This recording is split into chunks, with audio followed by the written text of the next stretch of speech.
the Gene Krupa Jazz Quartet, with Eddie Shue on sax,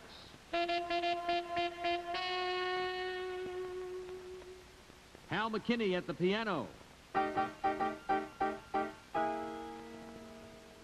Benny Moten on bass,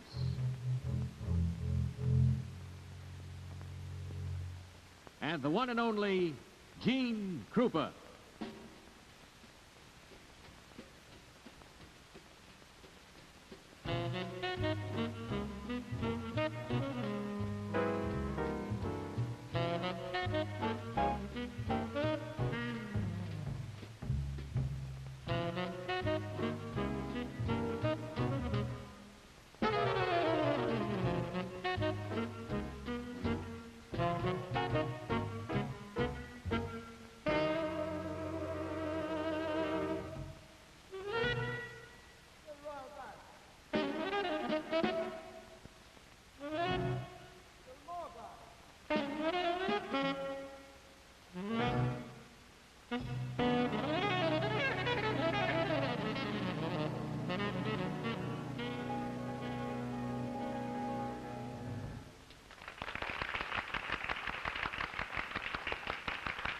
Today's host, Father Norman J. O'Connor. Gene Krupa was the first drummer in jazz history who became a man that was world-renowned because of his instrumental ability. And he rose to prominence along with Benny Goodman, a wonderful name from that same era. And he remains today one of the most famous drummers of our time. And it's showmanship that once made him, I think, a figure what everyone listened to, and of course knew that a drummer is much more than just a time man, a timekeeper. And of course now it's excellent musicianship that makes his name kind of the top man, and he's of course known as the ace drummer man of our time. So we're going to do just 3 tunes. They're kind of different in character and feeling. A little thing called Flying Home, then a soft ballad like Moonlight in Vermont, and then an old thing that goes back many years, a little thing called Big Noise from Winnetka. Gene?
those are three of the great tunes that had lots of history and lots of personality attached to them. Flying Home, of course, goes back to the days that used to be with this man by the name of Lionel Hampton.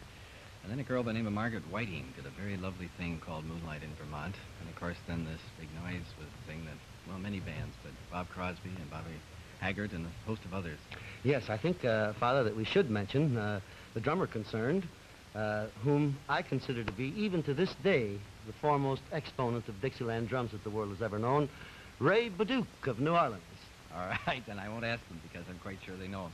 But one of the things, I was trying to check out, I think a lot of us listening and seeing, have seen drums performed and drummers perform.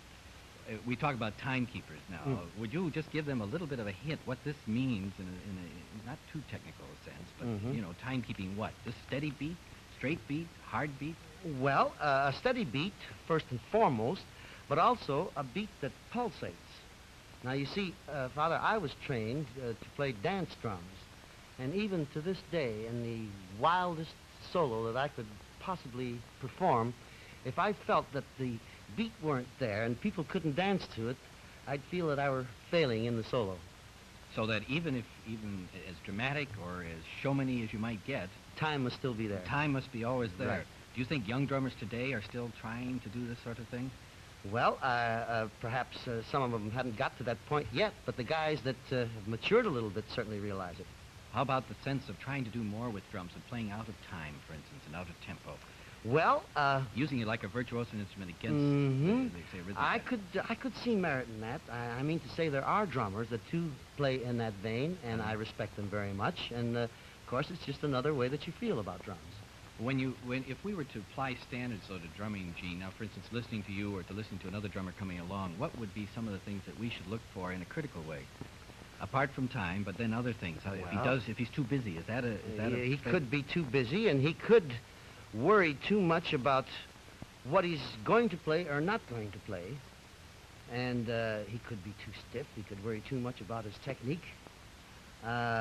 He could be a great technician, on the other hand, and perhaps not project enough, not get it across to the audience. What about long drum solos that we have heard over years? For instance, I remember Belson used to do a thing with Duke that ran about 8 or 10 minutes. Well, now, there's a guy that can handle a long drum solo, you see. But I've always felt this way about a solo. If I'm taking a solo, and I watch my audience very, very closely, and if I feel that they're getting a little restless or something like that, I say to myself, well, old man, even the super chief stops once in a while, so I just go into the ensemble again, you see. How about some of the people who influenced you, Oh, my goodness, many, many of them. First of all, I come out of Chicago, and my idols in Chicago were Baby Dots, and of course, Zooty Singleton, Davy Tuff, George Wetling, Tubby Hall. And then, of course, I think the man who had the greatest influence on my drumming when I came to New York at the Savoy Ballroom and heard the great Chick Webb. Oh, yes. Of course, see, that's, unfortunately, they're only about 4 or 5 years old, and therefore these names will be all names that don't, but I imagine like their parents and many of the audience would, like the name of Chick Webb, for instance. This would be a little man. He was a hunchback of a man, and Ella Fitzgerald actually took over his band and led it when he died. That's right. But I was thinking like Dodd's same way. There's a famous name that has kind of passed out of the drumming history, and unfortunately we've kind of forgotten him. But you'd be surprised, Father. Now, I can remember some of the things that Baby Dodds used to do, and you could even take an extreme modernist like Joe Morello, and you'd be surprised how some of the things tie in. Some of the things that Baby Dodds did, Joe Morello is doing right today in a different way, with a different flavor, of course. Right, yeah. Well, like some of the younger drummers, I was thinking like of Alvin Jones or Tony Williams, course, people like this. Who, You remember a guy by the name of Powell? Was there a Powell? Yes, great Jack Powell. Jack Powell's a great show drummer. He did, they say, I don't know how much truth there is, but he was a single in vaudeville, and they say that he was the highest paid drummer in the world until Benny Goodman decided to give me a raise. Did that actually happen? I think so. What was the first recording that you made, Gene? The first recording I made was with a group called Mackenzie's and Condon Chicagoans, and this had to be made about 1927. Now, the personnel of that band, Jimmy McPartland, Frank Teschmacher clarinet, Bud Freeman saxophone, Joe Sullivan piano, Jimmy Lanigan bass, Eddie Condon pork chop. You know, one of the things about this guy is that, first of all, he remembers all the names of all the records he's ever made. And also, I bet if we asked him for the tempo, he probably could give the tempo of a particular tune. You remember the sides? Yes, I could say these 4 sides were Sugar, China Boy, Liza, and Nobody's Sweetheart Now. See, there you are. Well, Eugene, we have to send you back to work. Okay. And it's first of all, getting the kids to see it today, and then realizing the depths of the performance and the background. This is what makes it so great. So you get back in those drums. All right. May I say, Father, it's No, been you may not. a delight being with you on the show. No, now we're going to do a tune which Duke Ellington made famous, and another name that you don't remember because you're all so bad. It's by the name of Herb Jeffries, and it's a lovely thing called Caravan. Gene?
Well, you can see why Krupa put jazz drumming on the musical map in the swing era. Still remains a vital figure in our own time, and the reasons are all very obvious. A serious musician, a perfectionist who knows his instrument and keeps working at it. And of course, still Gene Krupa, the ace drummer man. So, Gene, it's been wonderful. A little going away music now, Sweet George Brown. Gene.